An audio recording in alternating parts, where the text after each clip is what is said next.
Evangelho de Lucas, capítulo 2, versículo 14. Consta a exortação da espiritualidade amiga por ocasião da chegada do Mestre Jesus a esse vale de lágrimas que é o planeta Terra, exatamente nesses termos: glória a Deus nas alturas, paz na terra, boa vontade para com os homens.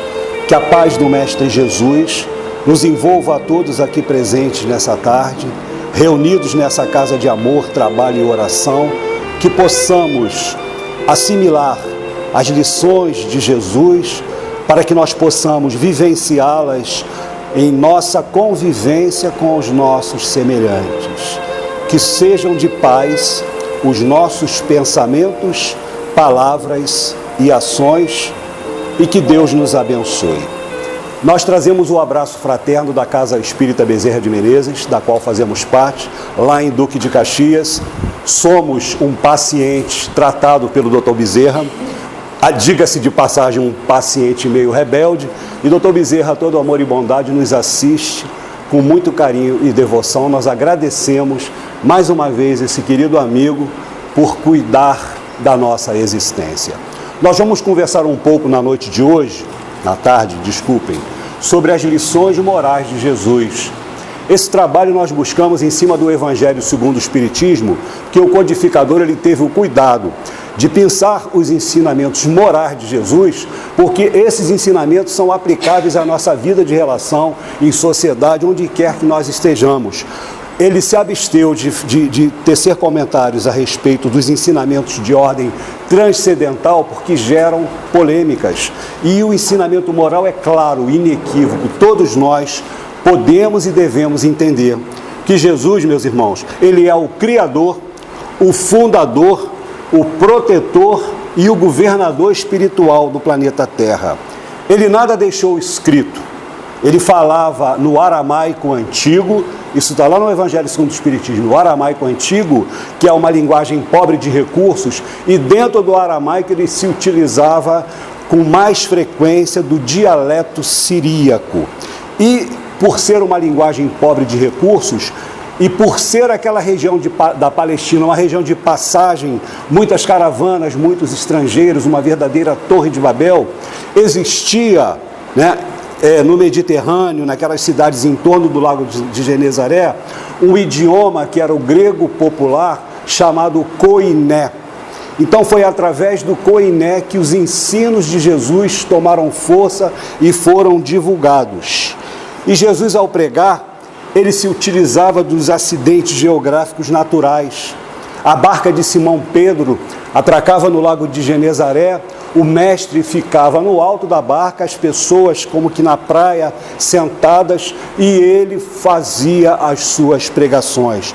Os acidentes naturais em que ele subia num monte, numa pedra, e as pessoas ficavam sentadas em derredor, e o mestre passava as suas orientações.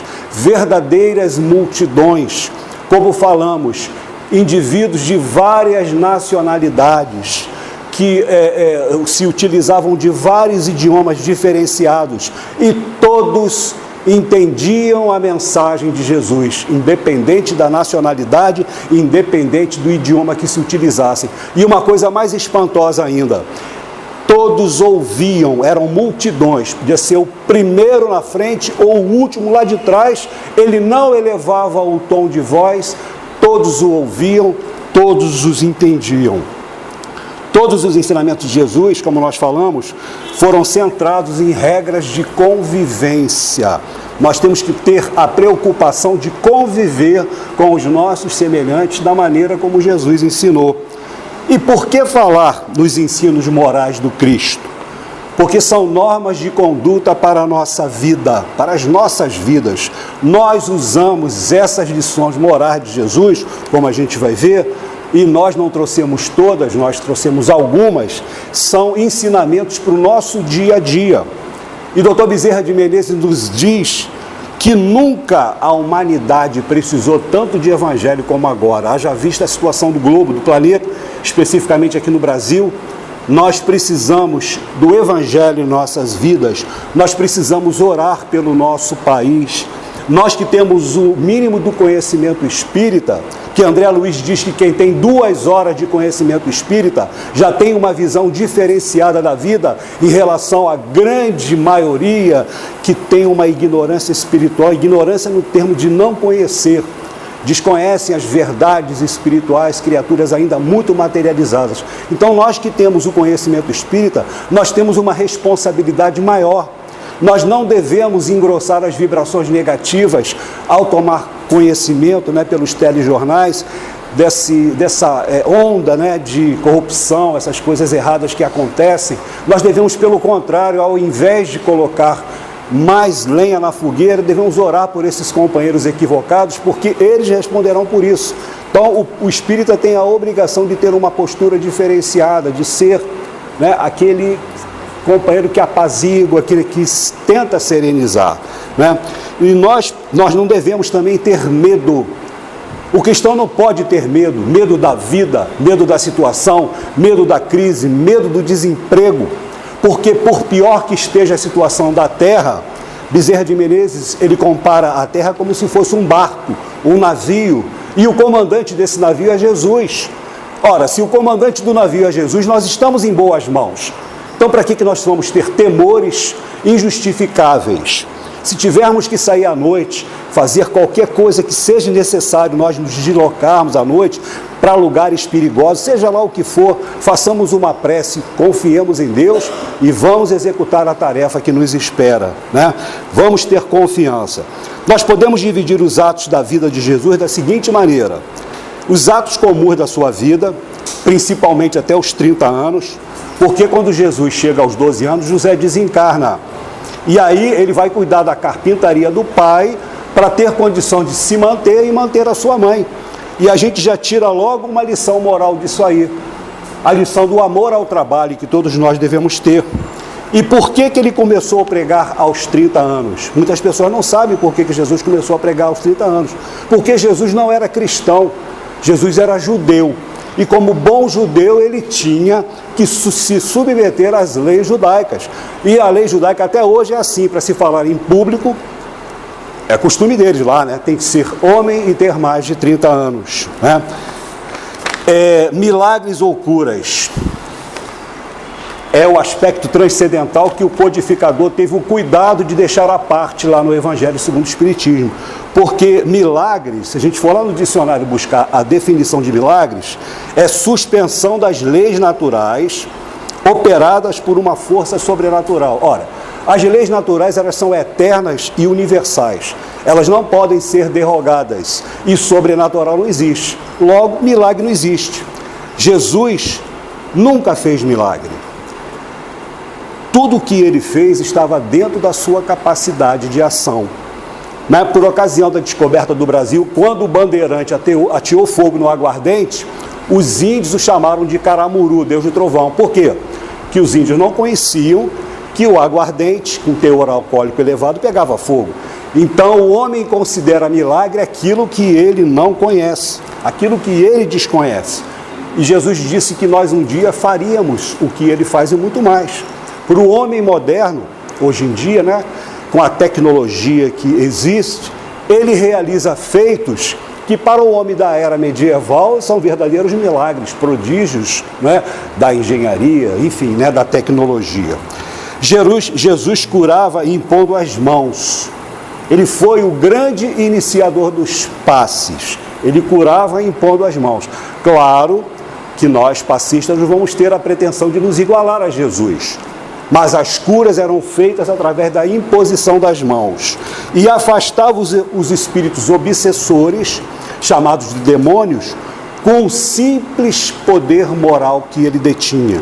Era a sua presença que fazia que com aqueles companheiros ainda malévolos se sentissem constrangidos e intimidados perante a presença do Mestre Jesus. Aliviava a todos que o procuravam e curava alguns. Por que Jesus não curou a todos que o procuravam? Será que ele não teria capacidade para isso?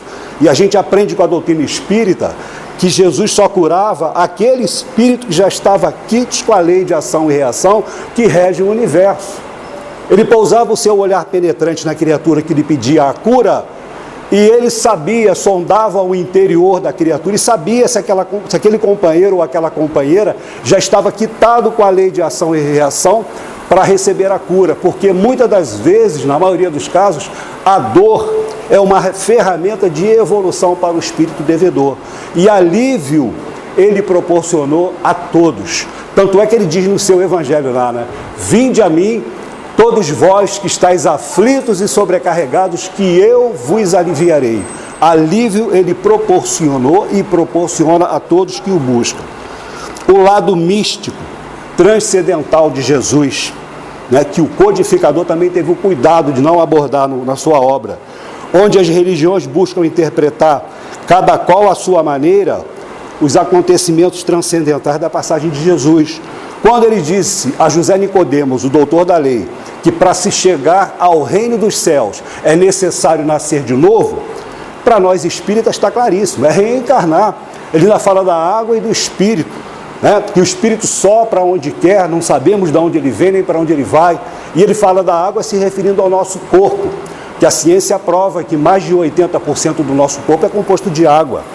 E para os nossos irmãos protestantes, é aceitar Jesus, né? Se converter, né? Com todo respeito. As religiões, elas têm uma importância muito grande. Eu e a minha companheira viemos do catolicismo, e o catolicismo tem coisas belíssimas. O Papa Francisco é um missionário do amor de Deus, e esse homem está revolucionando a igreja.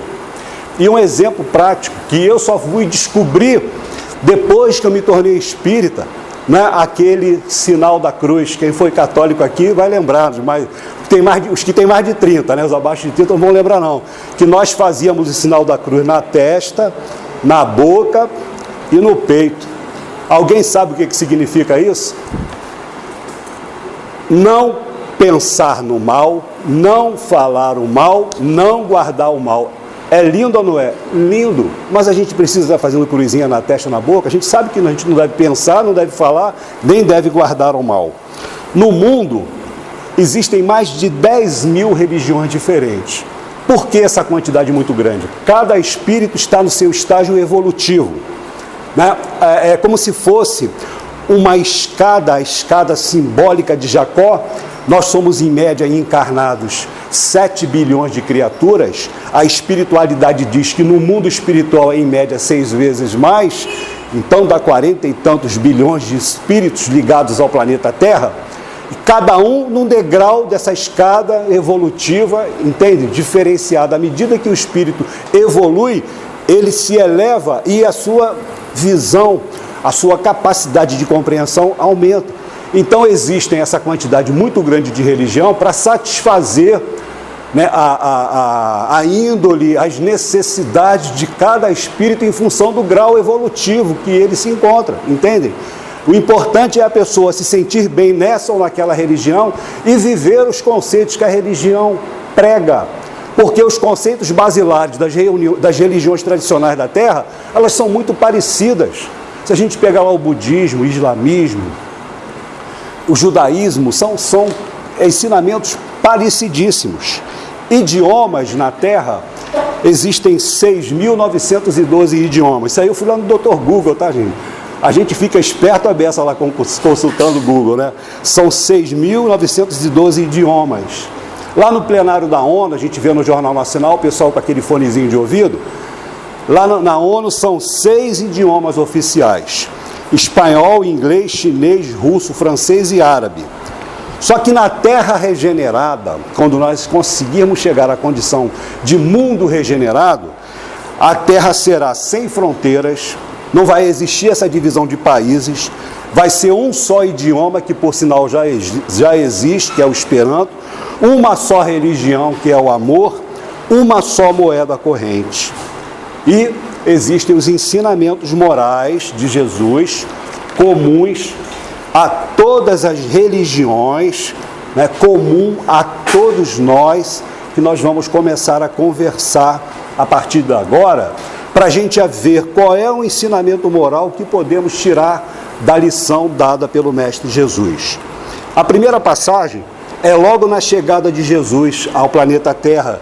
Isso está lá em Lucas, capítulo 2, versículos 1 a 20, tá? Que é Jesus surgindo entre nós numa estrebaria. Estrebaria é um local onde se guarda os animais, né? Tendo por berço uma manjedoura, que é uma espécie de coxo para a alimentação dos animais. Olha, gente, o governador espiritual do planeta, o espírito mais evoluído que esteve entre nós, ele surge numa estrebaria e tem por berço uma manjedoura. Qual o ensino moral que a gente pode tirar disso?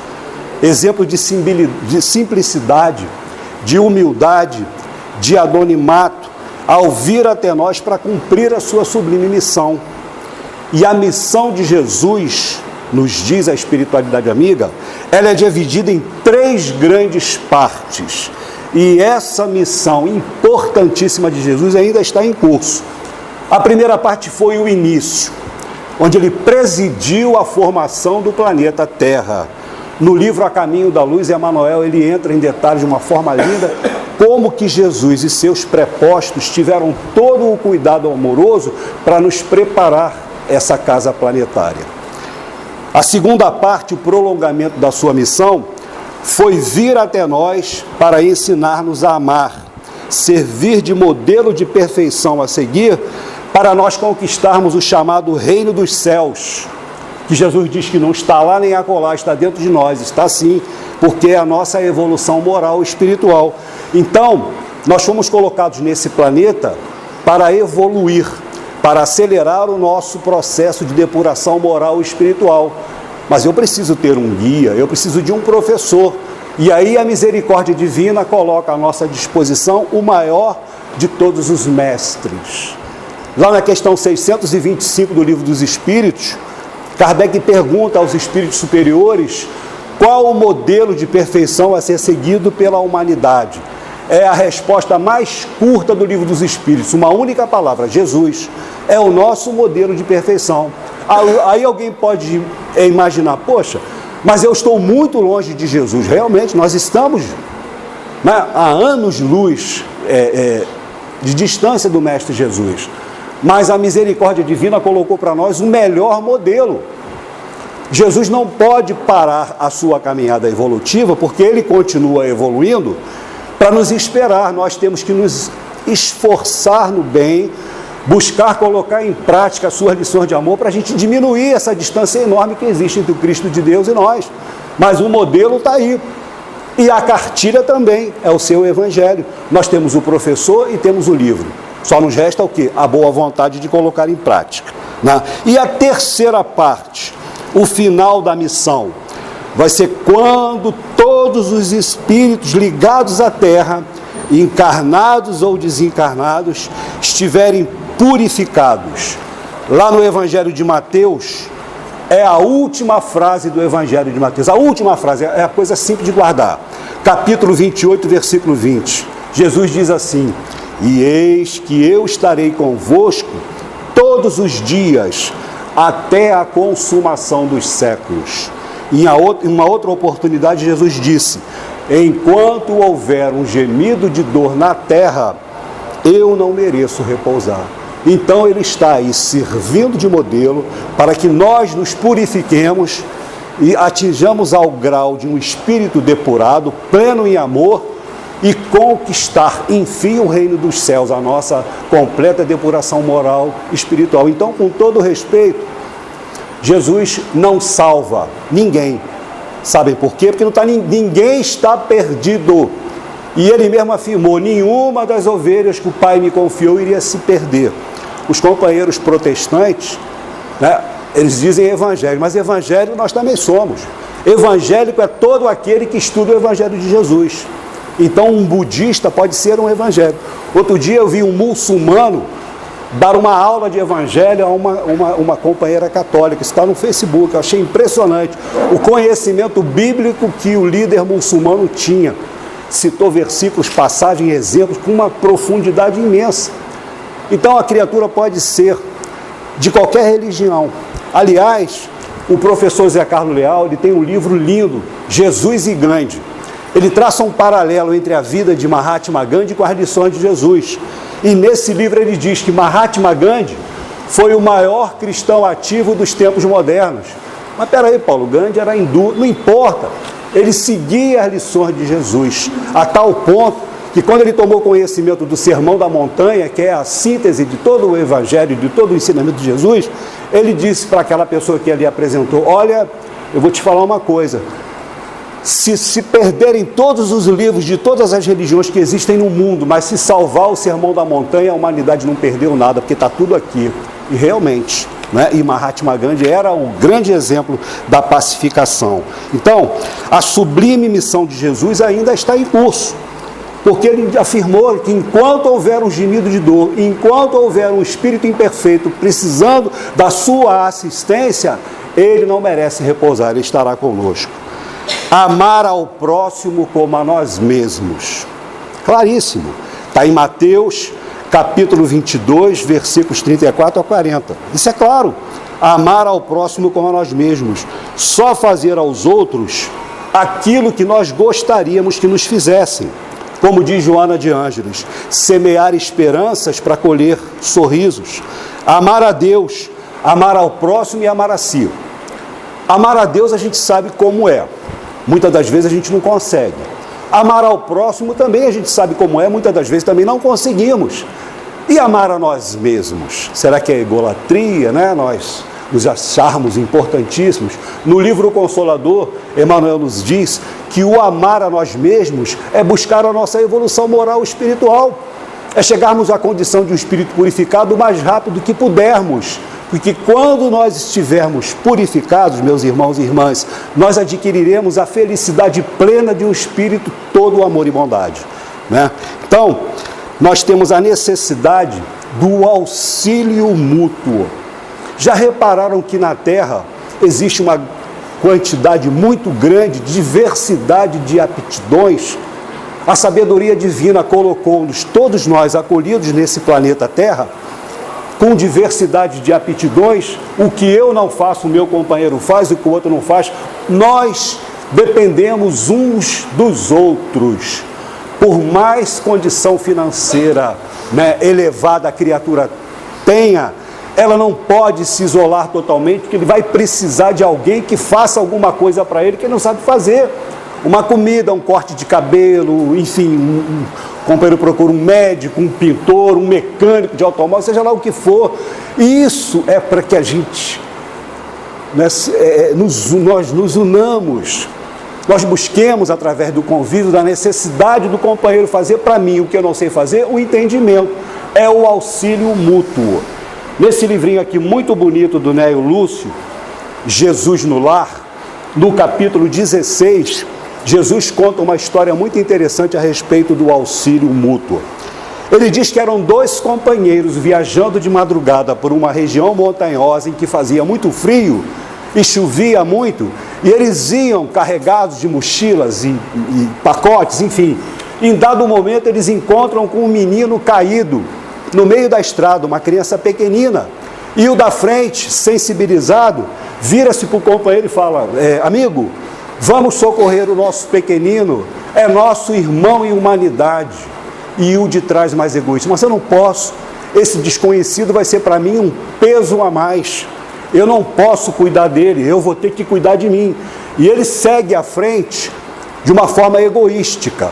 O companheiro mais piedoso, o que é que faz? Pega a criança pequenina, com as roupas todas encharcadas, despe a criança, tira aquelas roupas encharcadas, abre o seu casaco, pega o menino, encosta de encontro ao próprio peito, fecha o casaco, abraça a criança e vai com muito mais dificuldade pelaquela zona montanhosa muito fria, e durante a madrugada o frio se faz mais intenso, e no de manhã seguinte, amanhecendo o dia, ele chega ao seu destino, localiza a família do menino, providencia que o menino fosse assistido, e aí ele começa a procurar o companheiro que seguiu na frente.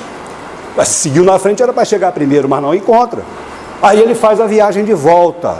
E ao fazer a viagem de volta, num determinado trecho da estrada, ele acha o companheiro caído lá, morto, porque ele não conseguiu resistir à onda de frio que se fizera intensa na madrugada.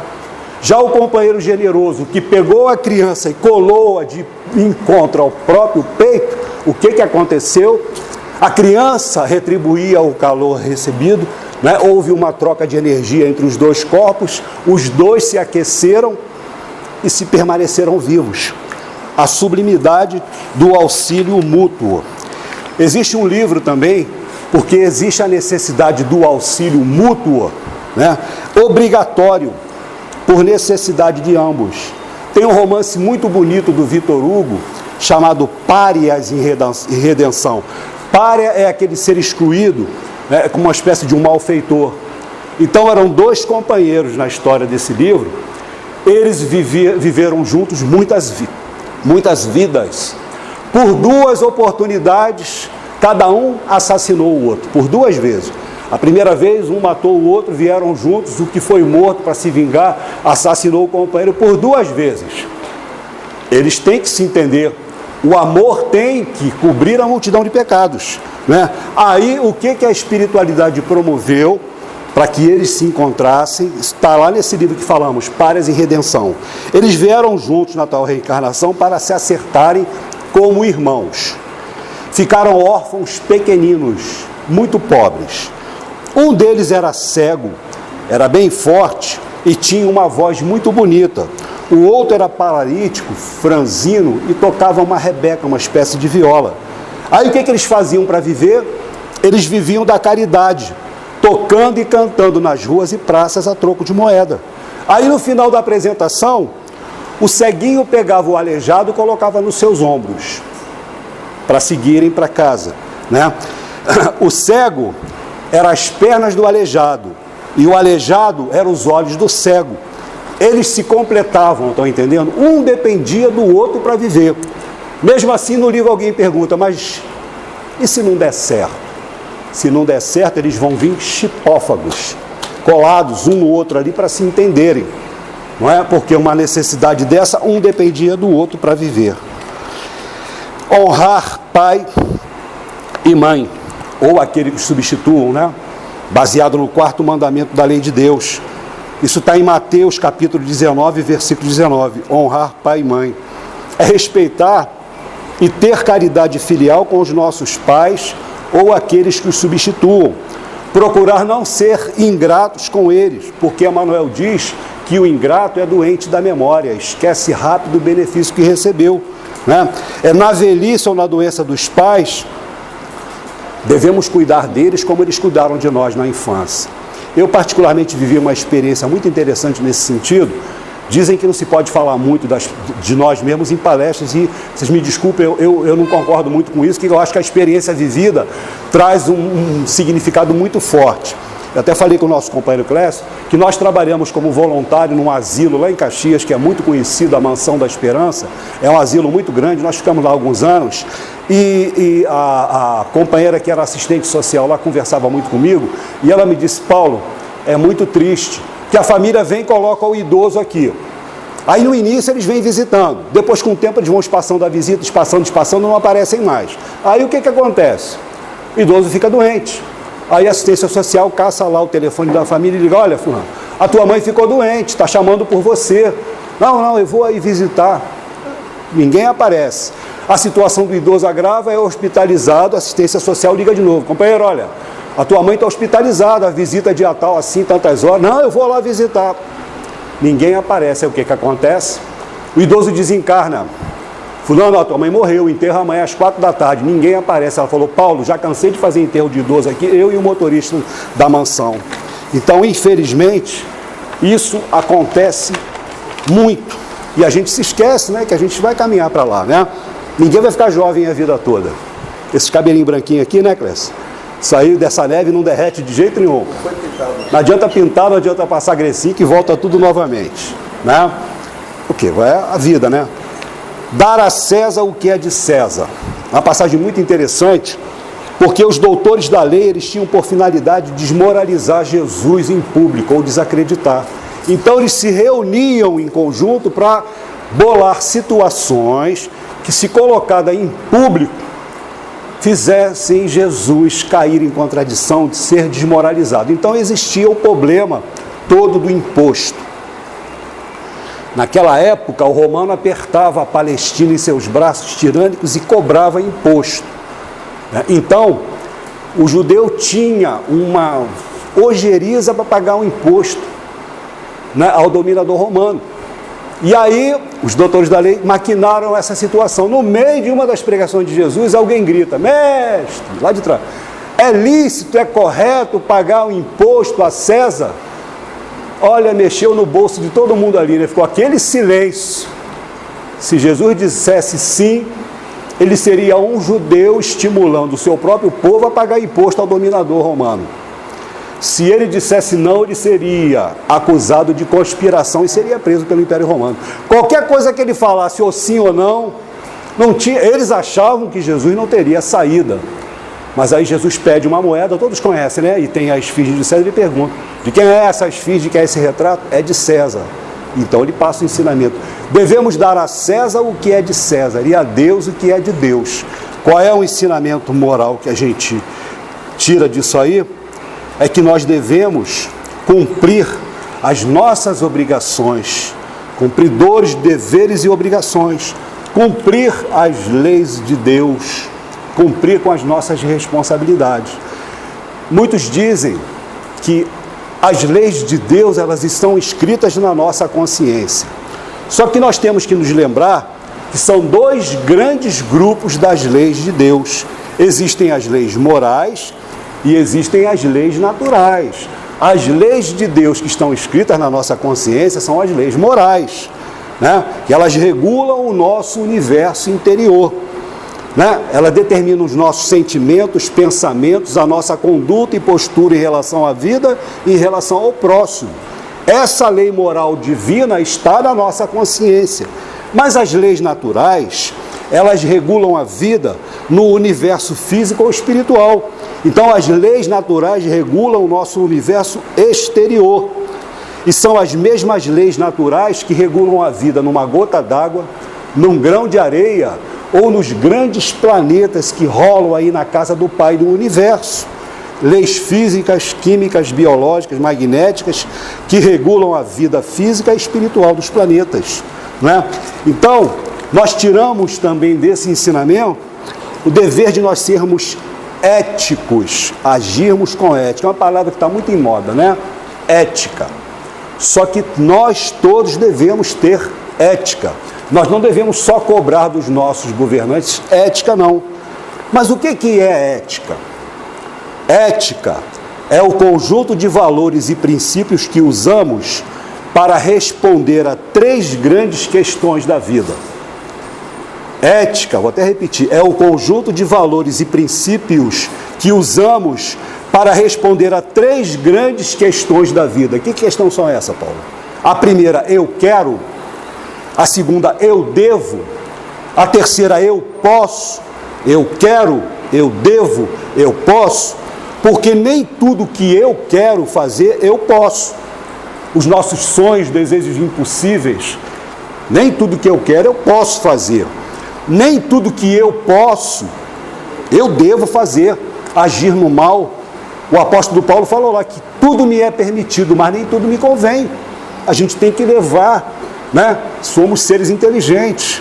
É o crivo da nossa consciência, porque nem tudo que eu posso, eu devo. E nem tudo que eu devo, eu quero. As nossas responsabilidades, os nossos compromissos, eu devo, tenho obrigação, mas nem sempre eu quero acordar 7, 6 horas da manhã para sair para trabalhar num dia chuvoso. Aí o ensinamento diz assim: você tem paz de espírito quando aquilo que você quer é ao mesmo tempo o que você pode e o que você deve. E aí você age com ética. Um outro ensinamento de Jesus, registrado em Marcos, capítulo 10, versículo 14, que ele diz assim: deixai que venham a mim as criancinhas, porquanto o reino dos céus é para aqueles que se lhes assemelham. É se assemelhar à criança. Se assemelhar em criança em quê? Porque nós, no convívio social, infelizmente, muitos de nós usamos a máscara da hipocrisia, né? Conveniências, Infelizmente, a sociedade moderna é desse jeito. A criatura te recebe com um sorriso no rosto, se pudesse ela te enforcava, né? Em alguns casos, infelizmente, é assim. Então, por que Jesus diz isso? Que nós devemos nos assemelhar à criança, ter a pureza de coração, a simplicidade, a humildade, a sinceridade, a confiança nos outros que são comuns nas crianças e com o tempo nós perdemos. Nós temos um neto de 4 anos que mora com a gente.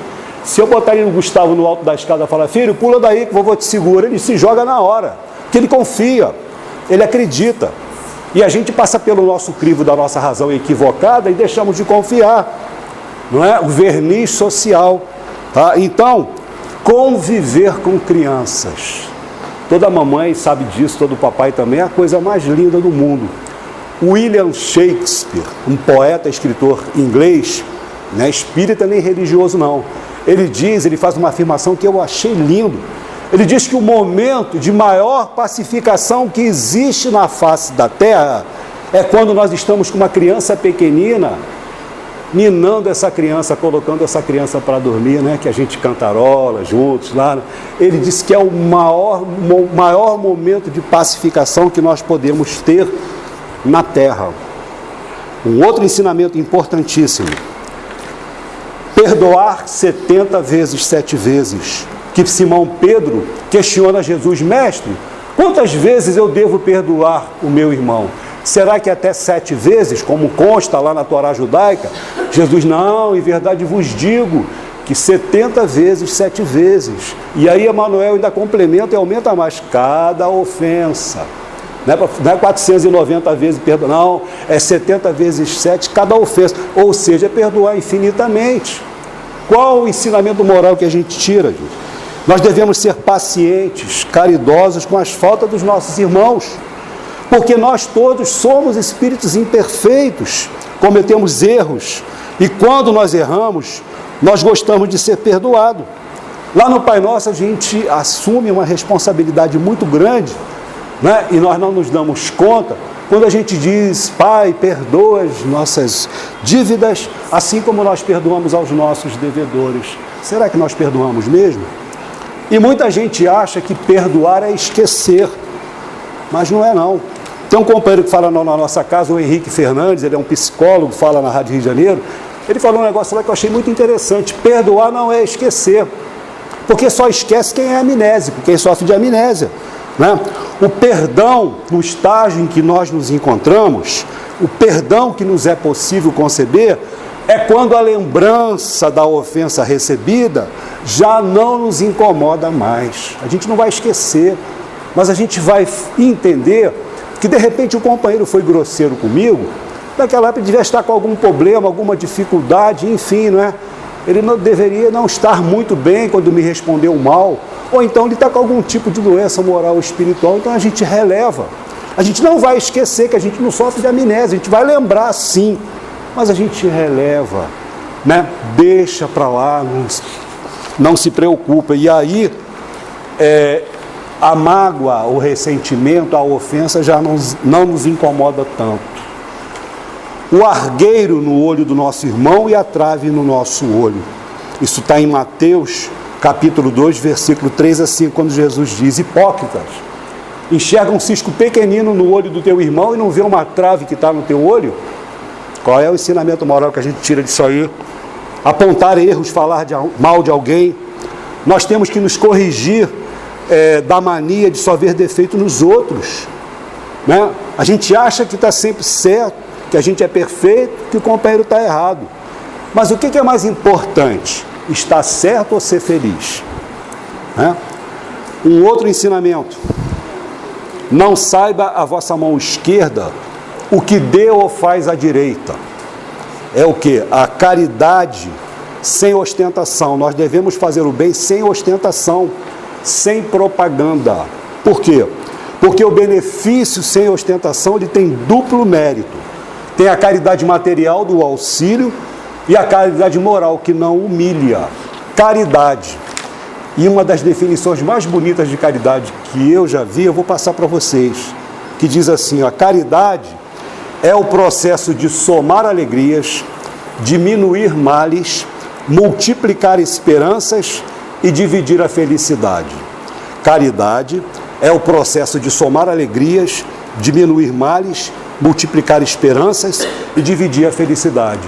Tem uma epístola de Paulo aos Coríntios que ele fala da caridade ou do amor, tanto faz, porque a caridade é o amor em ação. Quando ele diz, que se eu falasse a língua dos homens e dos anjos, mas se eu não tiver caridade ou amor, serei como o símbolo que tine, ou seja, não terei embasamento, não terei sentimento. E pouca gente sabe que essa passagem Paulo fez em homenagem a Maria Santíssima, mãe de Jesus, Maria de Nazaré, que ele vai, em certa ocasião, na cidade de Éfeso, lá no alto de um morro, na beira do mar, porque João Evangelista leva a Mãe Santíssima para morar com ele depois de algum tempo. E João, ele vai para as igrejas ali para pregar o Evangelho de Jesus, e Maria então fica na casinha recebendo leprosos, crianças abandonadas, velhos carentes e doentes, a todos cuidando com aquele amor maravilhoso de Mãe Santíssima. E à tarde ela reunia todos aqueles estropiados e necessitados, enchendo-lhes os corações de esperança, eles falando de Jesus. E aí Paulo chega para visitar, ele fica encantado, embebecido com o amor de Maria de Nazaré. Então, em homenagem a Maria de Nazaré, ele faz essa passagem conhecida, demais aí, que consta no Evangelho. Na questão 886, é uma questão muito conhecida do Livro dos Espíritos, Kardec pergunta à espiritualidade amiga: qual o verdadeiro sentido da palavra caridade? Como a entendia e ainda entende Jesus? Questão 886. Então eles dizem lá: benevolência, ou seja, boa vontade para com todos. E aliás, boa vontade significa a vontade de ser bom.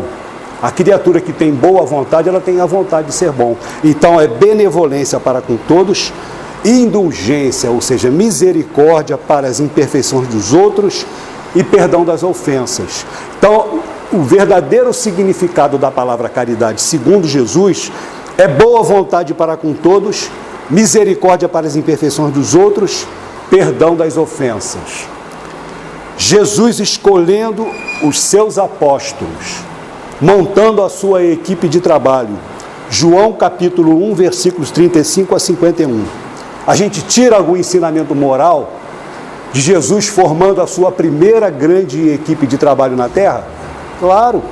Tiramos o exemplo de solidariedade, de divisão de tarefas e responsabilidades. Ninguém chega a lugar nenhum sozinho. Ninguém chega. O eremita completo não existe, exatamente porque nós falamos da diversidade das aptidões. Ninguém consegue se isolar porque nós precisamos de pessoas que realizem por nós aquilo que nós não sabemos fazer. Então, eles nos dão essa grande lição. Está ali, a equipe dos apóstolos de Jesus. Observem que tem nomes com 2 bolinhas vermelhas, porque são irmãos. Pedro e seu irmão André, Levi, depois Mateus, Tiago menor e João, Filipe, Tiago menor e João, filhos de Zebedeu e Salomé, irmãos, Filipe, Tadeu e Tiago maior, filhos de Alfeu, Tiago menor porque era o mais novo, Tiago maior o mais velho, Tomé, Bartolomeu, Simão e Judas. A primeira é a equipe de Jesus. Simão Pedro era o apóstolo mais parecido conosco, com as nossas imperfeições, tinha reações muito humanas, virtudes, imperfeições, ímpetos para o bem e para o mal. De todos era o mais parecido conosco, e é uma grande verdade. Então, a primeira vez que Simão Pedro ouviu falar de Jesus, isso está no livro chamado Trigos de Deus, de Amélia Rodrigues. Amélia Rodrigues é uma mentora espiritual, ela só fala de Jesus. Os livros dela são lindos. Então ela conta que logo no início das pregações de Jesus, ele não tinha nem formado a sua equipe de trabalho, chegou aos ouvidos de Pedro que um homem ainda jovem, um novo profeta surgiu, consolando os corações, não é? Elevando os sentimentos, falando de amor, de reino de Deus. Sabem qual foi a reação humana de Pedro? Ele disse: pronto, mais um mistificador para enganar o povo. Como as pessoas eram estúpidas, entregando-se a qualquer aventureiro. Foi o que ele pensou de Jesus. E aí ele soube que naquele próximo sábado, Jesus estaria pela manhã fazendo pregações em Cafarnaum.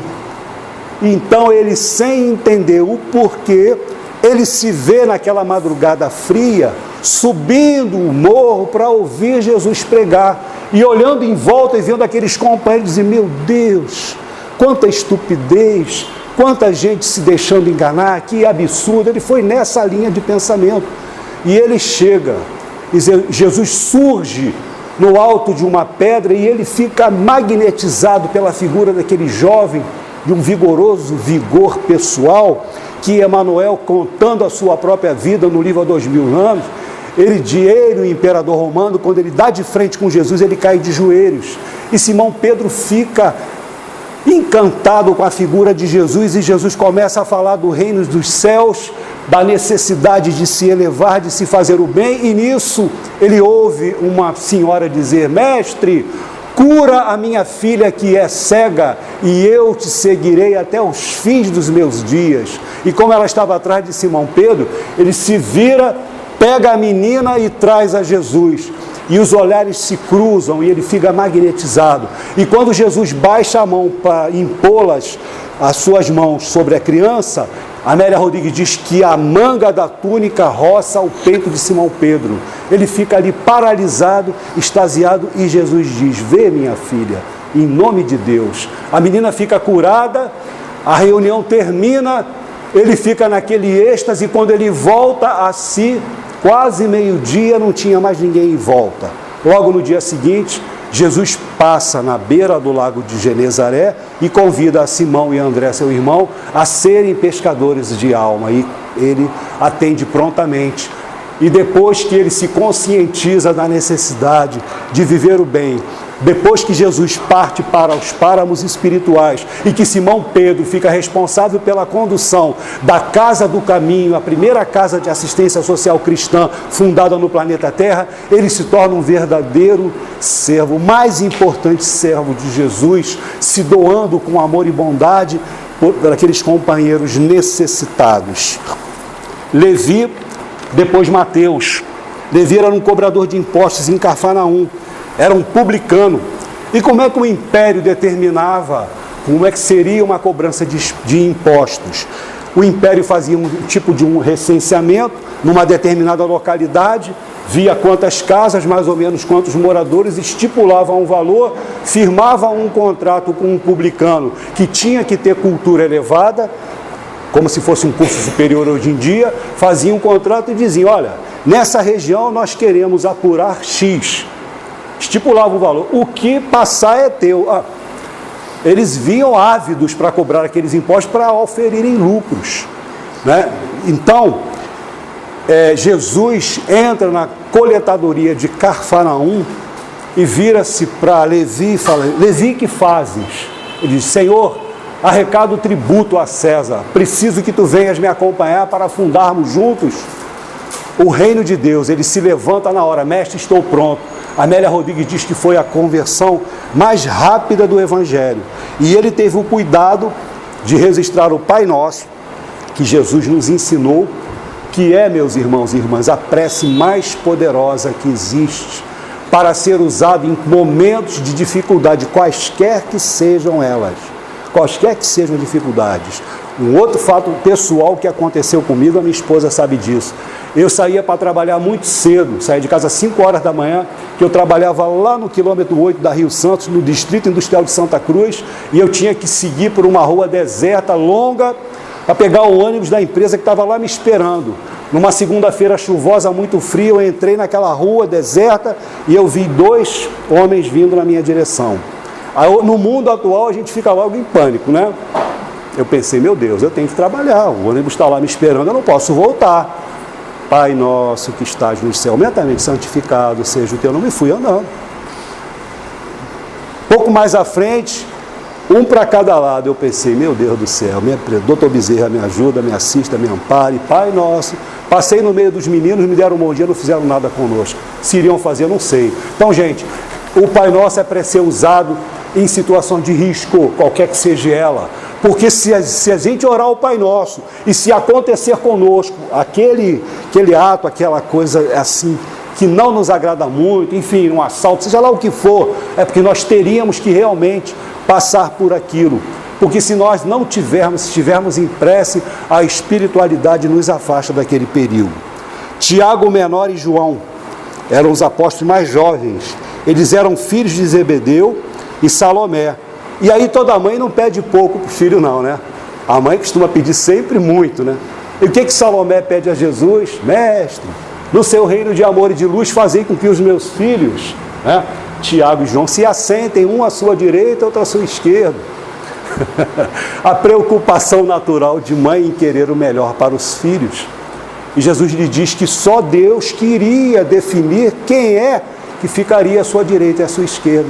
E a gente sabe quem é que está à direita e à esquerda de Jesus. Estão Maria de Nazaré e João Batista. Maria de Nazaré, a primeira a aceitar Jesus. Uma menina, 13 para 14 anos, prometida a José, surge grávida, entre aspas, né? Porque aquilo foi tudo por obra e graça da misericórdia divina. Tanto é que José tentou abandoná-la, mas depois ele se recorda, intuído pelo anjo que se autodenominou Gabriel, do compromisso assumido. Então ela teve a coragem, naquela época, uma sociedade extremamente preconceituosa, de assumir, né, aquela postura de maternidade e aceitar a Jesus. E ela é tão evoluída que hoje em dia ela é a grande protetora espiritual dos suicidas no mundo espiritual. E João Batista, que Jesus, afirmando sobre João Batista, diz: dos nascidos de mulher, reencarnado, João Batista é o maior. Mas o menor no reino dos céus, ou seja, aquele espírito totalmente purificado, que não precisa mais de reencarnações em corpos perecíveis, ainda é maior do que ele. Né? Foi o precursor, saiu à frente, abrindo os caminhos de Jesus, se alimentando de mel e gafanhoto. Quando eu ouvi gafanhoto, eu pensei, pô, será que era o bichinho? O gafanhoto era uma espécie de vegetal que existia no deserto naquela época. Né? E João, evangelista, foi o único dos apóstolos que morreu com morte natural, com mais de 100 anos. Ele já não conseguia mais fazer grandes pregações, então ele vivia dizendo: filhinhos, Deus é amor. E na Idade Média reencarna como Francisco de Assis, né? O Cristo da Idade Média. Filipe era o que mais se preocupava em aumentar o número de seguidores do Cristo. Tadeu e Tiago Maior, que era o mais velho, eram filhos de Alfeu. E Tadeu era o grande comentarista, o comentarista mais empolgado da Boa Nova nas reuniões da casa de Pedro. Tomé, que teve que tocar nas chagas do Cristo para acreditar na volta do Mestre após a crucificação, ele desencarnou na Índia, foi pregar o Evangelho e desencarnou por lá. Existe uma corrente, e existe até um livro chamado Universo e Vida do Espírito Áureo, que diz que o nosso professor Hipólito Leão Denizar Rivaio teria sido o apóstolo Tomé. Eu já ouvi várias afirmações a esse respeito. Confesso a vocês que a que mais me sensibilizou foi a essa de Tomé, porque Kardec também era indagador. Kardec foi ver para crer. Quando disseram a Kardec que as mesas giravam, subiam e desciam, ele era um magnetizador, um físico, um matemático, um cientista. Ele foi convidado pelo companheiro Fortier para assistir a uma dessas reuniões. Ele foi com uma teoria científica na cabeça, que disseram para ele que as pessoas colocavam as mãos nas mesas e a mesa subia. Então ele chegou à seguinte conclusão: olha, cada um empresta, passa à mesa o seu magnetismo pessoal, né, e o poder mental, a mesa se eleva. Aí ele chegou mais cedo, deu uma geral no ambiente, não viu nenhum fio, nada que pudesse simular um embuste. Todo mundo sentou em volta da mesa, colocaram-se as mãos na mesa, a mesa começou a subir. Parou assim numa altura, todo mundo com a mão em cima, ele pensou assim, pronto, é isso. Confirmava a teoria que ele trouxe pré-concebida. Mas acontece que a mesa continuou a subir. Encostou no teto da casa, não deu mais para ninguém botar a mão em cima, ele ficou embatucado com aquilo, ficou interessado e resolveu pesquisar, e daí surgiu a doutrina dos espíritos. Bartolomeu era o mais triste dos apóstolos, porque a sua família de judeus ortodoxos o perseguiam por ele ser discípulo de Jesus. A turma não aceitava de jeito nenhum que Bartolomeu, sendo um judeu de família ortodoxa, aceitasse e falasse de Jesus. Simão, chamado Zelote, era o mais idoso. E Humberto de Campos, no livro Boa Nova, conta que ele constantemente ficava entristecido porque ele não tinha o mesmo vigor físico dos apóstolos mais novos para fazer tantas andanças, estar sempre com Jesus, dado a sua idade. E Judas, que passou para a história como traidor de Jesus. E eu recomendo a vocês que vocês busquem no livro Boa Nova o capítulo chamado A Ilusão do Discípulo, que vocês vão ver o que realmente aconteceu com Judas. Judas amava a Jesus. Ele quis aproximar, quis ser a ponte entre Jesus e os poderosos da época. Para quê? Ele achava, olha, o mestre tem condição de persuadir qualquer um, de convencer qualquer um. Ora, ele vai convencer os poderosos, o evangelho vai tomar um impulso muito grande, porque vai passar a ser divulgado por pessoas de influência. Só que ele não contava com a hipocrisia humana. Ainda lhe ofereceram umas moedas de prata, juntou a chamada fome com a vontade de comer. Mas o que acontece depois que Jesus é preso e crucificado? Ele se suicida. Ora, se ele tivesse mal intencionado, ele jamais iria se suicidar. Ele se suicida. E por ter se suicidado, foi o único dos apóstolos de Jesus que teve que ser substituído da sua equipe, porque todos os outros desencarnavam, retornavam outras vezes, ficavam no plano espiritual, estimulando, divulgando a mensagem do Cristo. Mas Judas, suicida, teve que ser substituído. E por quem? Por Zaqueu, o publicano. Lembra daquela passagem que recebe a Jesus e que promete dividir a sua riqueza com quantos ele havia defraudado, e ele se torna então o apóstolo Matias. E Zaqueu, o apóstolo Matias, reencarna no final do século passado, lá na cidade do Riacho de Sangue, como doutor Adolfo Bezerra de Menezes. Então, gente, a grandeza espiritual de Bezerra de Menezes, nós não temos condição de avaliar. Foi, sim, um dos primeiros apóstolos de Jesus. Tá? Rapaz, se deixar eu falar, eu vou embora, hein, cara. Continuo. Bom, deixa eu só seguir mais um pouquinho e falar dos evangelistas. Os evangelistas, gente, porque nem todos os apóstolos foram evangelistas, e nem todos os evangelistas estiveram pessoalmente com Jesus. Mateus era o Levi publicano, conviveu com Jesus. Marcos, ele era discípulo de Pedro, ele escreve o evangelho colhendo informações de Simão Pedro, que Simão Pedro, como ele se dedicava à casa do caminho, ele não tinha tempo, então Marcos colava com ele, fazia as anotações, e Pedro lhe pede, ele escreve o evangelho, né? O seu evangelho é pedido de Pedro. Lucas era discípulo de Paulo, veio bem depois, era um médico grego de cultura elevada, porque muita gente acha que só pessoas ignorantes com pouco conhecimento que se interessavam pelas lições de Jesus. Mateus era inteligentíssimo. Paulo de Tarso, lá no livro Paulo Estevão, ele estava sendo preparado para ser o principal rabino do judaísmo naquela época. Ele se converte ao cristianismo, ele chega nas sinagogas, era recebido, aclamado, levado à tribuna, que eles achavam que ele iria falar da lei mosaica, ele estabelecia um paralelo entre a Torá judaica e as lições de Jesus. E ele contrariava muita gente, agradava alguns, era preso, enfim, até o final da sua caminhada foi desse jeito. Então, também por não ter tempo, ele pede a Lucas que escreva o seu evangelho. E hoje em dia, se nós somos cristãos, esse nome cristão foi criado por Lucas, porque até então os seguidores de Jesus eram conhecidos como nazarenos, porque seguiam o mestre de Nazaré, ou então por caminheiros, porque seguiam, né, os discípulos da casa de caminho.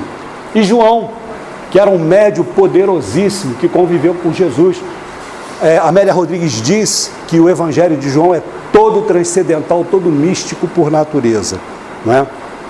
Se quer parar um pouquinho. Bom, gente, vamos continuar então, né?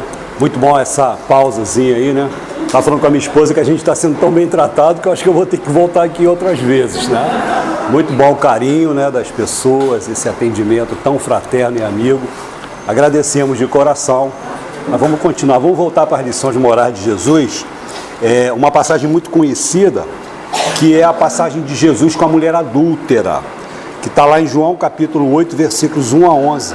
O mesmo esquema, né, os doutores da lei, eles simulavam situações que pudessem levar Jesus ao descrédito popular. Então, a passagem todos conhecem, a mulher é pega em adultério, e a hipocrisia humana só trouxe o homem, né? Só trouxe a mulher, melhor dizer, desculpe. Só trouxe, cadê o homem? Porque para acontecer o adultério tem que ser o casal, né? Qual o ensinamento moral que a gente tira dessa lição de Jesus, né? Porque trazem a mulher, lhe apresentam e dizem, mestre, essa mulher foi pega em adultério. A lei, que é a lei Moisés, manda que ela seja apedrejada até a morte. E tu que dizes? E se ele dissesse, não, a lei manda apedrejar, vamos apedrejar.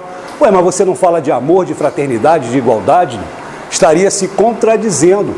E se ele diz, não, vamos perdoar, estaria indo de encontro à lei judaica, né? Então, ele, pela primeira vez, ele escreve no chão, né, e faz aquela afirmativa maravilhosa, né? Aquele dentre vós que estiver sem pecado, que atire a primeira pedra. E a espiritualidade diz que as pessoas foram saindo, né, assim, de fininho. Primeiro os mais idosos nessa existência, normalmente os mais idosos são os mais endividados, né? Saindo primeiro os mais idosos e ficaram só Jesus e a mulher. E ele pergunta, mulher, cadê aqueles que te condenavam? Ela diz, eles se foram, Senhor, ninguém te condenou? Não, eu também não te condeno. E aí passa o ensinamento, vai e de futuro não tornes a pecar para que não te aconteça algo pior. Qual é o ensinamento moral que a gente pode tirar dessa lição de Jesus? Que nós não devemos criticar, julgar e muito menos condenar ninguém. Nós não conhecemos toda a extensão do problema e nós poderíamos agir pior se estivéssemos vivenciando a mesma situação. A crítica construtiva, em particular, é uma exceção e é importante. Você vê um companheiro cometendo uma falha, um erro, se houver a possibilidade de você, a sós com ele, de uma forma caridosa, carinhosa, poxa, companheiro, evita fazer isso, pode ser prejudicial, né? Você e ele só, né? Como falamos, a hipocrisia machista só trouxe a adúltera. E o simbolismo da primeira pedra, gente. Por que ninguém jogou a primeira pedra? Porque a primeira pedra era a pedrada da condenação, isso está na lei mosaica. Se alguém jogasse a primeira pedra, como jogaram Estevão, o primeiro mártir oficial do cristianismo, está lá no livro Paulo e Estevão, se alguém jogasse a primeira pedra, ela iria ser assassinada à pedrada. Era da lei. Então, é uma responsabilidade muito grande assumir, chamar para si essa responsabilidade e atirar a primeira pedra, né? Já que todos somos imperfeitos, todos temos os nossos erros. Amar os inimigos. Mateus capítulo 5, versículo 46 a 47. Gente, existem determinadas lições de Jesus, e essa de amar os inimigos é uma delas. Se nós levarmos ao pé da letra, fica uma coisa absurda. Amar os inimigos. Gente, nós não conseguimos ter para com uma pessoa que a gente sabe que não gosta de nós, o mesmo carinho que a gente tem para com um amigo. O nosso coração bate diferente na presença de um desafeto ou na presença de um amigo, né? Não é ter com as pessoas que não gostam de nós o mesmo carinho que temos com os amigos. Porque, na verdade, como falamos no início, Jesus falava no aramaico antigo, usando com muita frequência o dialeto siríaco, que era uma língua pobre de significado, pobre em palavras. A palavra irmão significar o irmão de carne mesmo, primo e pessoas que nascessem na mesma cidade. Porque tem uma passagem evangélica que diz, mestre, está aí fora a sua mãe e seus irmãos, mas Jesus nunca teve irmão. que José desencarna quando Jesus tinha 12 anos e Maria não casou de novo, então ele não teve irmãos. Mas quando se usou o termo irmãos, estavam querendo se referir a seus primos. Eram primos de Jesus e não irmãos. E pessoas da mesma cidade. O chamado conterrâneo, no aramaico antigo, era denominado por irmão. Então era uma linguagem pobre de recursos. Então, gente, quando Jesus diz amar, esse amar, ele quer dizer não odiar. Aí é diferente. Não odiar aos nossos inimigos. Não odiar, não desejar-lhe o mal. E a espiritualidade ainda nos diz, e se for possível, orar por ele. E aí, isso é uma defesa contra vibrações negativas. Porque se eu fico daqui desejando mal ao companheiro e ele de lá me desejando mal, as vibrações se nivelam, elas se chocam e retornam à origem, prejudicando os dois. Quando a gente consegue estabelecer um pensamento de oração, eu desejo mal a ele, mas ele é uma pessoa do bem, ele ora por mim, as vibrações não se chocam, ele vai estar se defendendo. Isso é, sim, uma proteção contra o mal, contra vibrações negativas. Porque Jesus nos recomendou vigiar e orar. Exatamente nessa ordem. Muitas pessoas falam orar e vigiar, mas não, é vigiar e orar. Vigiar os nossos pensamentos, palavras e ações, para que nós não soframos influências espirituais. E quando a vigilância começar a falhar, a gente usar a oração para ter condições de voltar a vigiar. Buscar estar em constante estado de vigilância e oração. Oração significa hora da ação, hora de agir no bem. É uma defesa, porque a melhor forma de se defender do mal é não merecer o mal, é não merecê-lo. Jesus curando e aliviando sofrimentos. Isso está em todo o Evangelho. Jesus assistindo os necessitados, nos mostrando o valor da prática do bem e da caridade. Nós temos que procurar, junto com Jesus, ajudar a secar as lágrimas daqueles que sofrem. E o dízimo pedido por Jesus? Será que Jesus pediu algum dízimo? Pediu sim, não o dízimo material de religiosos profissionais que se valem de passagem do Antigo Testamento, que naquela época existiam os doutores da lei, que era uma casta que sem emprego, sem renda própria, eles teriam que sobreviver. Então o dízimo é criado para manter aqueles religiosos de outros tempos, que infelizmente essa tradição se mantém até os dias de hoje. Mas o dízimo que Jesus nos pede está registrado lá em Mateus capítulo 10, versículo 8, quando ele nos pede: trabalhai em curar os enfermos, limpar os leprosos, ressuscitar os que estão mortos nas sombras do crime e das desilusões ingratas do mundo. Esclarecei todos os espíritos que se encontram em trevas, dando de graça o que de graça vos é concedido. Esse é o dízimo, é a obrigação que Jesus nos pede, é agir no bem. Jesus na crucificação. Mateus capítulo 27, versículos 32 a 56. Jesus na crucificação. Ele carregava uma cruz, nos diz Amélia Rodrigues, que pesava cerca de 70 quilos. E ele carregou aquela cruz às costas por 400 metros, sendo que a maioria do percurso em subida. E era da lei que o condenado não podia morrer antes da execução, através da crucificação, que era uma pena terrível imposta a grandes malfeitores. E como Jesus estava muito debilitado, ele cai algumas vezes, é convocado o nosso amigo Simão Cirineu para ajudar Jesus a carregar a cruz. Então ele carregando uma cruz que pesava 70 quilos por 400 metros, a maior parte do trajeto em subida. Qual é o exemplo que nós tiramos? Qual o ensino moral que Jesus passa para nós no advento da crucificação? É o sublime exemplo de como nós temos que aceitar os sofrimentos que nos visitam, porque tudo é para a nossa evolução, tudo é para o nosso bem. Se Deus coloca as dificuldades em nossas vidas, é porque nós precisamos conviver e superar com elas. Porque nós aprendemos que o espírito humano em contato com a dor, ele acelera o seu crescimento espiritual. Observe que quando a gente está com um problema, uma dificuldade, a gente tem que criar meios e formas de superar essas dificuldades. E a gente cresce em iniciativa, em inteligência, em inspiração, em intuição, em criatividade. Né? Nos momentos de crise e dificuldade é que nós crescemos, porque somos criaturas ainda imperfeitas, tendentes à ociosidade. Se as nossas vidas fossem um verdadeiro mar de rosas, nós iríamos cair, muitos de nós, na ociosidade, naquela ideia de ser feliz sem fazer nada, e ninguém consegue ser feliz sem produzir algo de útil e de belo. Então, é um exemplo também de renúncia total pela humanidade. Jesus renunciando, nos dando o exemplo de resignação, de confiança absoluta em Deus.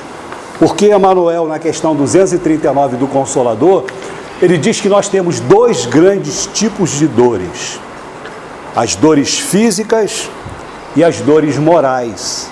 E ele diz, Emmanuel, que a dor física é a dor ilusão, é uma dor passageira. O companheiro sofre uma enfermidade, ele toma uma medicação, se fizer efeito, ele se livrou da dor. Se não fizer, ele parte para uma cirurgia, pode ser que a cirurgia faça efeito, ele se livre da dor. Se nem o remédio e a cirurgia fizerem efeito, ele desencarna.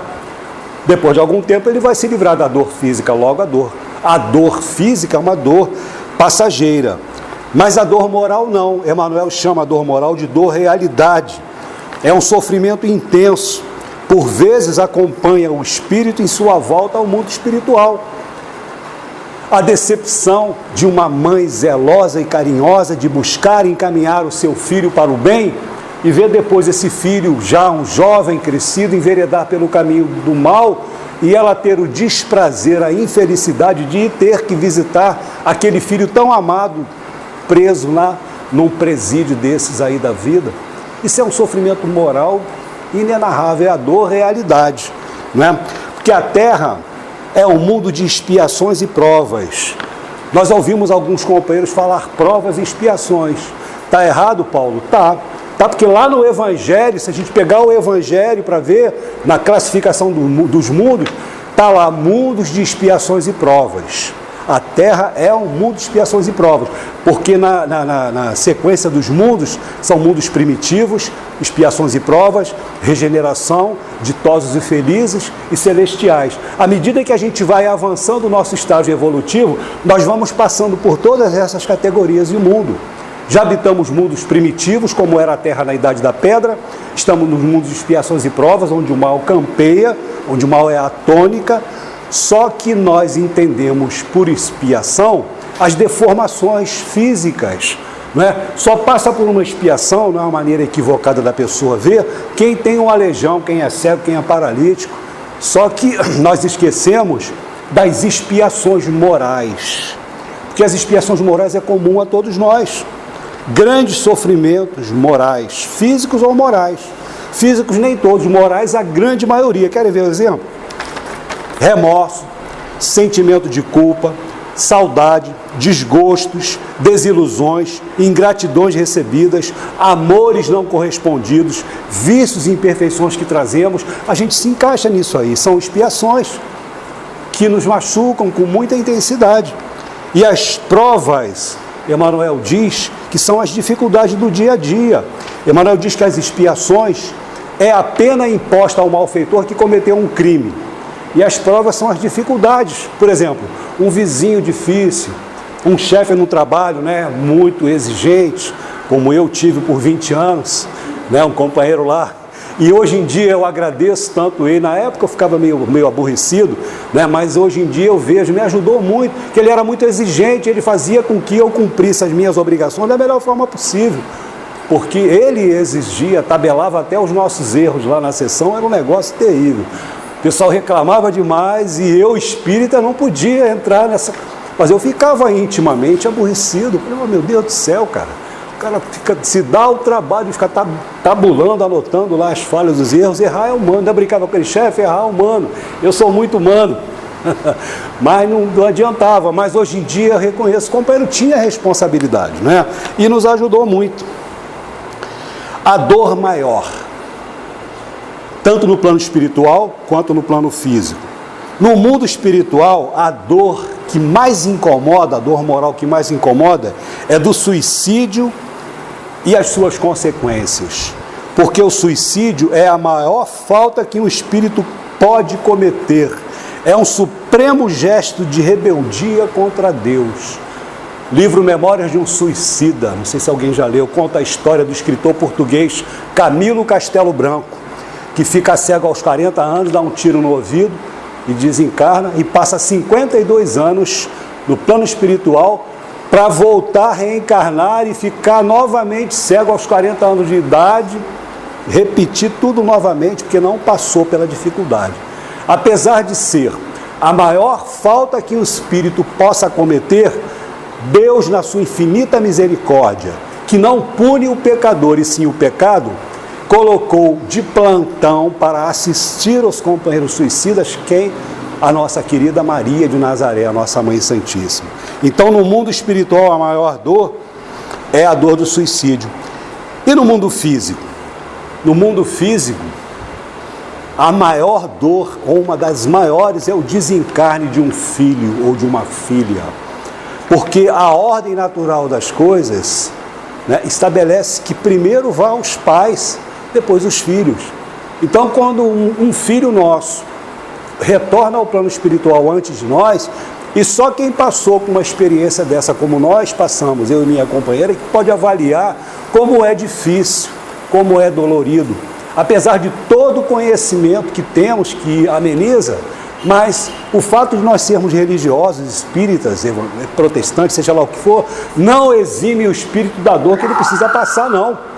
Se ele precisar passar pelaquela dificuldade, ele vai passar independente da sua condição social, da sua nacionalidade, do credo religioso que ele abraça. Então, quando um cônjuge nosso desencarna, nós ficamos viúvo ou viúvas. Quando um pai ou uma mãe, nós ficamos órfãos. Mas o desencarne de um filho é tão dolorido que não tem nome, não dá para nomear, é realmente muito difícil. E qual é o objetivo da vida? O que nós estamos fazendo aqui? Deus nos criou a todos em pé de igualdade, simples e ignorantes. Simples, porque nós nada tínhamos. Ignorantes, desconhecedores, porque nada sabíamos, né? O que nós estamos fazendo aqui na Terra? São questões que incomodam o homem desde que o mundo é mundo.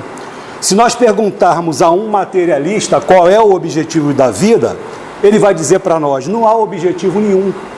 A vida é um mero acidente biológico. Começamos a viver no berço e vamos desaparecer na sepultura. Não há passado nem futuro para nós. Se nós perguntarmos a um protestante, ele vai dizer para nós, nós estamos aqui para encontrar Jesus. Não há passado, só o futuro de bênçãos se estivermos ao lado do Mestre Jesus quando morrermos. Se esquecendo que menos de 1/3 da população da Terra é cristã, que a maior religião da Terra é a muçulmana. E aí nós poderíamos perguntar ao companheiro protestante, mas vem cá, o bom muçulmano, o bom hindu, o bom judeu não vai ser salvo só por causa do rótulo? Deus criou suas leis para uma minoria, enfim, são crianças espirituais. Quem acredita que Jesus salva pela denominação religiosa, realmente é uma criança espiritual. Não vale nem a pena a gente discutir e querer impor, mesmo porque religião não se impõe a ninguém.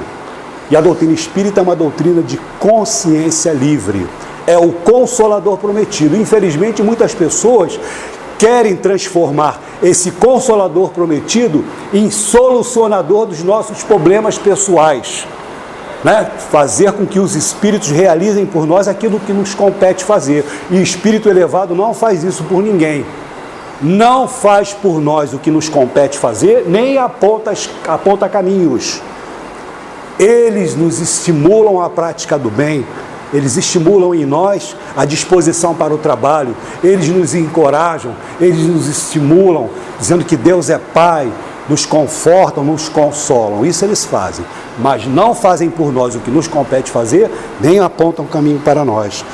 O espírita mal informado diria, nós estamos aqui para pagar a dívida do passado, nosso pretérito é negro, O futuro será de bênçãos se nós formos obedientes e bem comportados.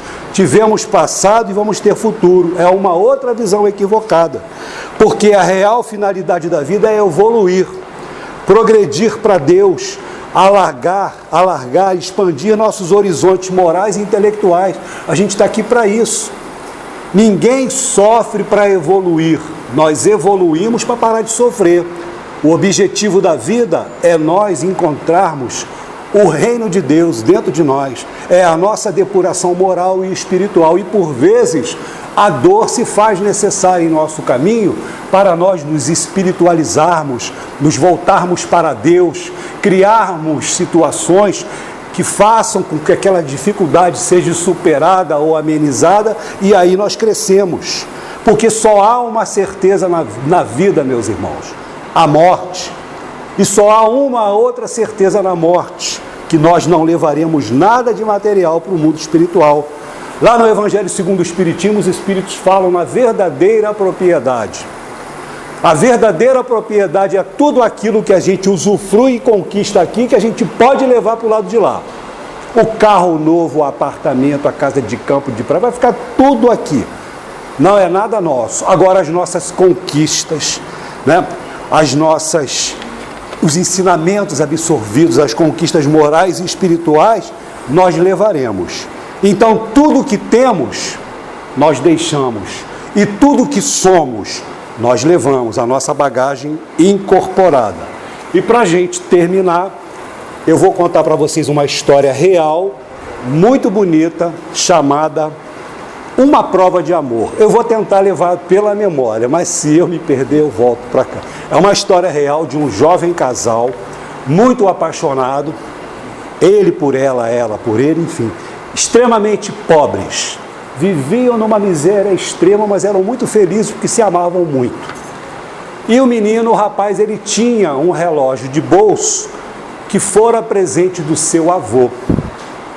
Seu maior sonho era colocar uma corrente para ele poder usar aquele relógio. O relógio funcionava, mas não tinha corrente. Mas nunca sobrava um dinheirinho que ele pudesse colocar a corrente no relógio para poder usar.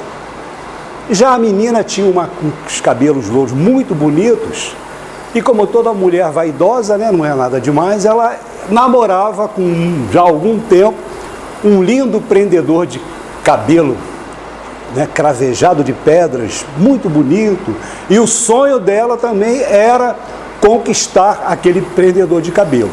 Do rapaz era a corrente para o relógio, e o sonho dela era conseguir o prendedor de cabelo. Mas também dinheiro não dava para nada, não conseguiam comprar.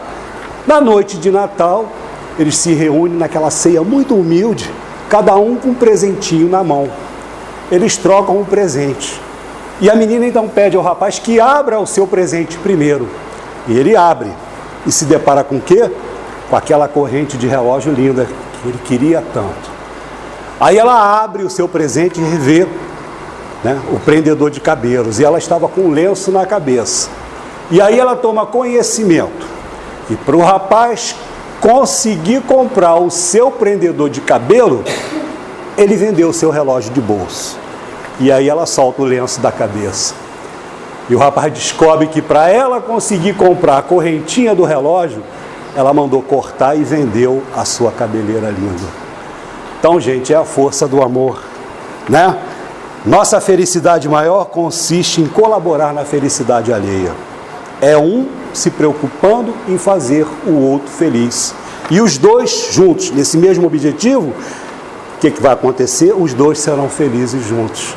É uma história real muito bonita, porque nós temos sempre o amor de Deus a nosso favor. Porque o nosso querido Bezerra de Menezes nos diz que as leis de Deus são sim de justiça, mas a justiça do nosso Pai se chama amor. Muito obrigado, meus queridos, minhas queridas, pelo carinho, pela atenção que tiveram comigo na tarde de hoje. Até uma outra oportunidade, se Jesus assim permitir, e que Deus, na sua infinita misericórdia, nos cubra de bênçãos hoje, agora e sempre. Muita paz a todos.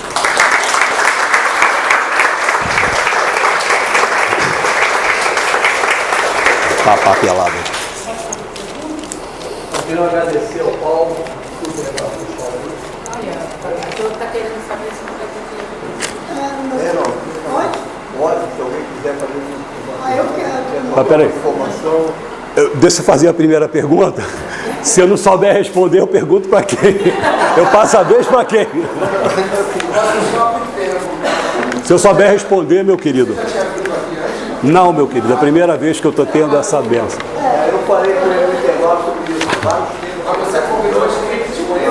Não. Olha, parte do que você falou e falava nessa casa aqui. É porque como todo bom seguidor de Bezerra de Menezes, a nossa linha é preferencialmente evangélica, né? Então nós gostamos muito de falar de evangelho, porque o Dr. Bezerra disse que nunca a humanidade precisou tanto de evangelho. É o que nos conforta, é falar do amor de Deus e de Jesus. Nós somos tão sofridos, a nossa vida é tão difícil. Quando se fala do evangelho, tudo fica mais fácil nas nossas vidas. As nossas dificuldades diminuem, desculpem, quando se fala do Evangelho de Jesus. Nada contra quem gosta de falar de ciência, de filosofia, nós gostamos muito também, mas Evangelho, gente, nas nossas vidas, no nosso coração, na nossa convivência, faz um bem muito grande. Bom, primeiro eu queria agradecer e dizer que gostei demais e até fiquei assustada assim, pelo conteúdo, muito conteúdo. Assim, era muito conteúdo e eu falei assim, só tinha 15 minutos que você estava falando, mas a gente tinha falado de tantas coisas. Então, foi muito agradável isso e bateu realmente, é isso que ele falou, bate com as coisas que a gente discute sempre aqui. Então, é um prazer a gente ouvir, porque todo aprendizado ele tem a ver com a repetição, a gente ouvir de outros ângulos, né? Então, foi muito bacana. O que ficou assim meio dúvida é essa questão da dor do suicida. Você acha que a dor de quem mata não é igualmente a dor do suicida? Os espíritos dizem que os maiores crimes que um ser humano pode cometer é o atentado à vida. É o suicídio, o homicídio, o aborto, enfim. Tá. Tudo que envolva a vida, porque só Deus dá a vida, só Ele pode tirar. Mas dentre essas formas de crimes assim contra a vida, o suicídio realmente é o mais sério, porque a pessoa atenta contra a sua própria vida. E nós estamos ainda, né, no mês de prevenção de suicídio, e não sei quantos suicídios acontecem por minuto. Eu vi um companheiro falando dessa estatística, é uma coisa absurda. E essas pessoas lessem esse... Um suicídio a cada 47 minutos. Um suicídio a cada 47 minutos. Lá no Brasil ou no mundo? No mundo. É uma coisa absurda, é um número muito elevado de criaturas que chegam do outro lado da vida. E a pior decepção do suicida é que ele se suicida para se ver livre do problema, que ele acha que ele vai terminar com a sua vida. Mas ele não termina com a vida, ele continua vivendo, então ele chega do outro lado com um problema que ele tinha, com a situação muito mais agravada. Leiam, quem não leu, gente, o livro Memórias de um Suicida. Ele está entre os 10 melhores livros espíritas de todos os tempos, da dona Ivone do Amaral Pereira, e ela conta o livro, ela foi suicida 2 vezes, e ela escreve esse livro. E o autor ainda diz que o livro, no início, ele é um pouco pesado. A primeira vez que eu peguei esse livro para ler, eu não consegui ler, eu fechei e parei de ler. Depois de muitos anos, eu peguei para ler de novo, porque ele narra o sofrimento de um suicida no Vale dos Suicidas. Então é terrível. Sim, pois não.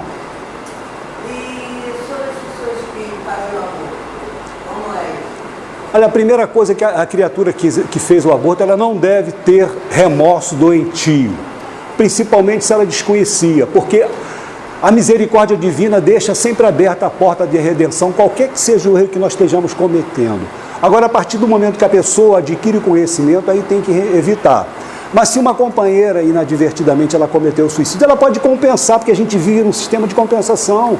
Então, visita um orfanato, oferece carinho a uma criança de rua, adota uma criança necessitada. Enfim, existem várias formas de se redimir dos erros. Que Deus, entende, companheiro? Deus não condena nenhum de seus filhos eternamente. Nós temos meios de nos redimir, qualquer que seja a falha que cometamos. Mas como é um atentado contra a vida, as leis de Deus condenam.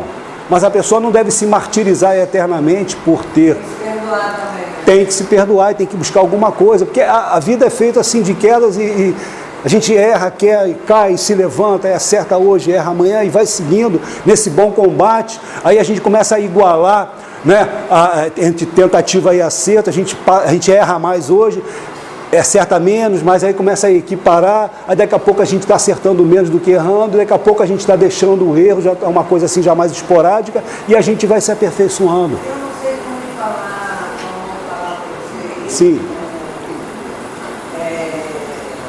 Uma pessoa que comete um ato desse, né, de um aborto, ser mãe de filhos maravilhosos. Eu acho que isso não é perdão, né? Mas pode acontecer, porque às vezes a criatura aborta um primeiro, ou não sei, alguma gravidez inicial, mas ela pode vir a gerar outros filhos. Inclusive, ela pode dar a oportunidade àquele mesmo espírito que foi abortado, que pode retornar, e ela pode se transformar numa excelente mãe. Também é uma forma de compensar. O que é importante é a pessoa não ficar com aquele remorso doentio, né, com aquele sentimento de culpa, se sentindo a mais infeliz, a mais culpada do mundo, que Deus é Pai e amor. Né? Como estaremos lá? Isso. Nós nos encontramos, gente, mais ou menos no mesmo nível, num mundo de expiações e provas, onde não existem santos. O ser mais elevado que esteve aqui entre nós nos serviu de modelo de perfeição, que foi o nosso Mestre Jesus. Né? Então, a receita que a espiritualidade dá é qualquer que seja o erro que nós tenhamos cometido, vamos buscar fazer alguma coisa útil para compensar aquele erro. A gente se arrepende, não, peraí, o que eu posso fazer para remediar? Faz uma atitude no bem, faz alguma coisa boa, útil, procure se policiar para evitar futuros erros e vamos seguir em frente e avante confiando em Deus. Tá bom, gente? Eu queria perguntar o seguinte aspecto. Lucas, médico. Plena consciência. Porque tem casos, por exemplo, até em guerra, ele sabe que vai morrer, ele é um suicídio, mas ele vai em frente. Ou então aqueles que são doentes mentais, Sim. praticam. Existe atenuante, tudo na lei de Deus existe. Nas leis dos homens que são falhos tem os atenuantes. O soldado em guerra, em combate, ele pode morrer, né? Ele às vezes vai contra a sua vontade, mas ele é obrigado pelo seu país, pela sua pátria, em defender a sua pátria. Existe um capítulo do livro do Espírito que fala dos espíritos em combate. E aí ele é obrigado a assassinar, ele pode vir a morrer. Existem os suicídios indiretos. Vocês sabiam que André Luiz chegou no mundo espiritual e foi chamado de suicida? Por quê? Porque ele tinha uma úlcera e ele era um médico de posição social elevada, ele tinha vida social intensa, ele bebia salgadinhos, enfim, ele exagerou. E quando ele chegou no mundo espiritual, ele foi chamado de suicida. Ele, poxa, mas eu morri, está lá no livro Nosso Lar, eu morri numa cirurgia, no hospital, como é que eu fui suicida? Ele foi um suicida indireto. A pessoa que tem uma pressão alta, que sabe que não pode comer determinadas comidas carregadas, muito salgadas, né, e exagera nisso, ela está abreviando seus dias. Aliás, André Luiz diz que o completista, sabe o que é o completista? É aquele que vem programado para estar reencarnado 50 anos, e ele fica 50 anos reencarnado. Ele diz que o completista é raro, porque a gente, pelos excessos, dos vícios, das intemperanças, né, das dificuldades que a gente enfrenta, que faz com que a gente se aborreça e se irrite, a gente vai abreviando, vai estragando a nossa máquina física e a gente volta antes do tempo, a maioria volta antes do tempo. Entende? Então existem os suicídios indiretos e tudo na lei de Deus, meu amigo, existe o atenuante. Porque nenhuma das ovelhas que o Pai confiou ao Mestre Jesus vai se perder. O espírito pode retardar o passo dele em direção à evolução espiritual e à conquista da própria felicidade. Mas o único destino que a gente tem no mundo, nosso determinismo, o único que existe é que nós vamos ser todos, como Jesus falou, anjos um dia. Todos seremos espíritos purificados. Claro, aquele que se esforçar no bem, que for um aluno obediente, zeloso e cumpridor dos seus deveres, vai chegar primeiro. Mas aquele acelerado que a gente vê hoje em dia assassinando, matando pessoas, ele um dia ele vai despertar para o bem, ele vai deixar de fazer o mal e ele vai chegar à condição de um espírito purificado também, só vai levar mais tempo. Tá tudo bem, esse é um ponto de vista, mas eu acredito frase do Android, auto-suicida essa pessoa é. Sim. Porque os grandes mestres vieram para dizer, não para escrever e deixar religiões, mas sim libertar de todas elas. Com certeza. Religião é rótulo, meu amigo. Religião não salva ninguém. E eu procuro não um mestre morto como Jesus, eu procuro um mestre vivo que possa interromper para mim mesmo. Isso para mim é um verdadeiro mestre. O mestre que é seguidor, para mim, isso para mim são esses falsos profetas, esses gurus gananciosos. Porque na verdade o que a sociedade quer? Tirar você de você mesmo. Isso que o budismo prega, não matar, o Jesus prega a máxima, amar o próximo como a si mesmo. Sim. E quando o Senhor mesmo disse que nenhum deles deixaram nenhum evangelho escrito. Então todo isso que esse evangelho que nós estudamos foi escrito pelos homens, porque nenhum mestre deixou nada escrito, essa é a grande verdade. Só que eles escreveram, mas amparados pelo plano espiritual. O Papa Francisco, a quem nós admiramos muito, há pouco tempo, uns meses atrás, ele soltou uma frase maravilhosa. Ele diz assim, ó: todo aquele que pratica o bem, até os ateus, todos aqueles que praticam o bem serão redimidos. Então, a religião é rótulo, meu querido. A gente se liga a essa ou aquela religião em função do nosso estágio evolutivo. Eu procurei muitas filosofias religiosas antes de me tornar espírita. E a doutrina espírita, eu até comentei com o nosso amigo, eu e minha esposa, nós nos tornamos espíritas exatamente no mesmo tempo. Porque tudo que eu almejava encontrar, e eu era uma pessoa muito questionadora, queria saber os porquês da vida, e até hoje, te falo de coração, eu já estou na doutrina espírita há alguns anos, até hoje não houve um questionamento que eu fizesse que a doutrina espírita não respondesse de uma forma racional. Não é história para boi dormir, não. Com racionalidade. Que você avalia racionalmente e diz, poxa, mas realmente não pode ser de outra forma, né? Deixando sempre aberta a possibilidade do culpado se redimir. Não existe inferno, céu, como as outras religiões por aí pintam, porque como céu e inferno são estados conscienciais transitórios, entendeu? A criatura que age no mal, ela fica no inferno da consciência culpada, mas um dia ela vai despertar para o bem. Quando ela despertar para o bem, ela sai desse inferno, ela passa a ser uma pessoa do bem. Aí é o que você falou, meu querido, independente de religião, não precisa nem ter religião. O Emmanuel diz que a gente não tem que se preocupar em ser espírita, em sim ter espiritualidade, agir no bem. Não é? É aquela história. O que é mais importante? Um bom médium ou um médium bom? Um bom médium, receptivo para os planos espiritual, recebe mensagem maravilhosa, ou um médium bom, que ajuda todo mundo, que é fraterno, que é caridoso. É muito mais importante ser um médium bom. Ideal é juntar duas partes, né? Ser um bom médium e um médium bom, como era o nosso querido Chico Xavier. Entende, meu querido? Então, meu amigo, o importante, independente do credo religioso, nem ter religião, é agir no bem. É você, eu deitar a nossa cabecinha lá no travesseiro para dormir, não é? E fazer o que Santo Agostinho recomendava, né? Aquele balanço consciencial, não prejudiquei ninguém, que beleza, né? Aí você dorme tranquilo, sossegado. Tá bom, meu querido? Queremos agradecer a todos a presença, especialmente a você, a sua esposa, tá? Que Deus nos abençoe. Obrigado.